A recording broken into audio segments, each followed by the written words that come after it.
आरो बै मोनद' हारिखौ जोंहा जेबो बेवहाय माने सोंखारिनानै बुंनो थाखाय जोङो बेवहाय जों लुबैयाखै। दिनैनि दिनाव एसटिनि सोमावसारनाया गोरानिफ्राय गोरा जाबोगासिनो दङ आरो बे जानांगौबो रायजोफोर। मानो होनोब्ला जों नुबोगासिनो दं जिखुनु पलिटिकेल पार्टि बा हान्जा गावसिनि लबालबनि थाखाय जोंहा जोंनि थाखानाय एसटिया जेबो इफेक्ट जायालासिनो खहा जायालासिनो गुबुननि एसटि होनायाव जोंहा जेबो बुंनांगौ गैया बा अबजेक्सन गैया बेखौ बुंबोगासिनो दं। जिखुनु पलिटिकेल पार्टि बुङोब्लासो ओंखारलायो ओमफ्राय दावराव दावसि जालायो। बे बाथ्राखौ बुङोबाबो सोरबा सोरबा दावराव खालामो। मानो होनब्ला गाव गावनि पार्टिखौ लानानै मोजां मोननानै 1996आवबो बे बाथ्राखौनो बुंबोदों। 2006आवबो जोंहा रोंगोरा नार्जारी सार बुंबोदों। आरो बिनि उनावहाय गबिन्द चन्द्र बसुमतारी सार डिपुटि चिफ बिथाङाबो बुंबोनाय गोबां भिडिअ रेकर्ड दं। हाग्रामा साराबो बुंबोदों। बेबायदिनो गोबां बुंनाय दङ। इभेन मोननैसो फुटेजफोर दङ। प्रमद बर' साराबो बुंनाय जुदि थाखानाय जोंनि बे एक्जिस्टिं एसटिया खहा जायालासिनो होयोब्ला जोंहा आपत्ति गैया, बुंनांगौ गैया होनना। एसटि होबाथ' थाखानायाबोथ' मा खहा जाया जानो, जाखागोन, बेखौ बयबो मिथिगौ। नाथाय बयबो पलिटिकेल लाबालाबनि थाखायनो बे खोथाखौ बुंदों। गुबै खोथाया जाहैबाय गुबुन फारसे ओरैबो नायनांगौ बायदि जाबाय जोंनि बर'फ्रा गथ' गथायखौ बारा खांला नालाय पपुलेसना खमायलांगासिनो दङ। बिनि उनावहाय मा जाबाय, पपुलेसन खमायनायनि जाउनाव गुबुन हारिनि भटनि साहारा लानो गोनां जानानैसो सरकारखौ दायो। आरो दाबायदियाव सरकार बर'निनो सरकार जायाबा जों बावबो थेर बेथेर जानायनि जोंहा गोबां चान्सखासै। दा ओरैबो साननो थाङोब्ला लिडारफ्राबो बोरै जाजेनो आरो जोंबो बोरै जाजेनो, बेबायदि बर'फ्रा जानानै दङ।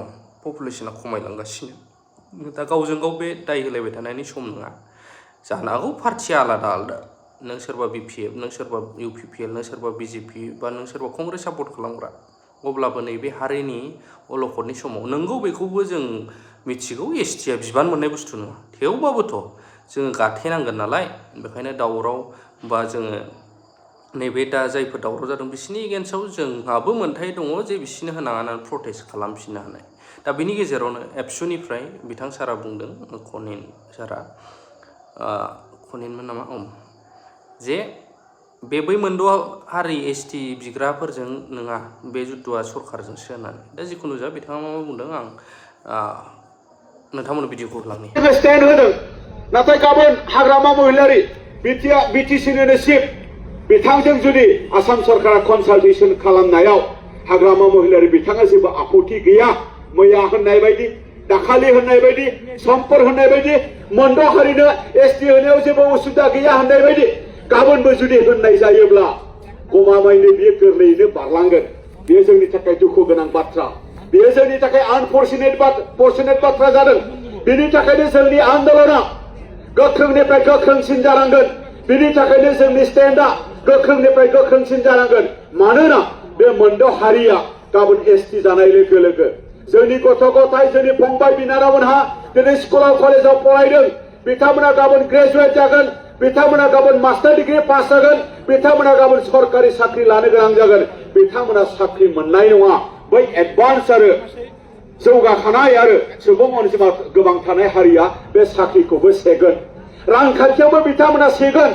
राजखान्थि भिसिडिसि इलेक्सननिफ्राय लानानै, पन्चायत इलेक्सननिफ्राय लानानै, टाउन कमिटिनि इलेक्सननिफ्राय लानानै जोंनि बिटिसि इलेक्सन आरो जोंनि नैबे रिजार्भ जेनाखि सिट, बेवहाय बिथांमोना गासैबो माने बाहागो लानायनि बिथांमोना मोन्थायखौ मोनगोन। दा बेखायनो बिथांमोना मोन्थाय मोननाय माने जोंनि मोन्थाया गोमानाय। आरो जोंनि मोन्थायखौ खोमानानै, गावनि मोन्थायखौ खोमानानै सोरबाया मानो सोरनोबा मोन्थाय होनो नागिरदों, बेखौ जों माब्लाबाबो गनायनो हाया आरो जोङो सहाय खालामनो हाया।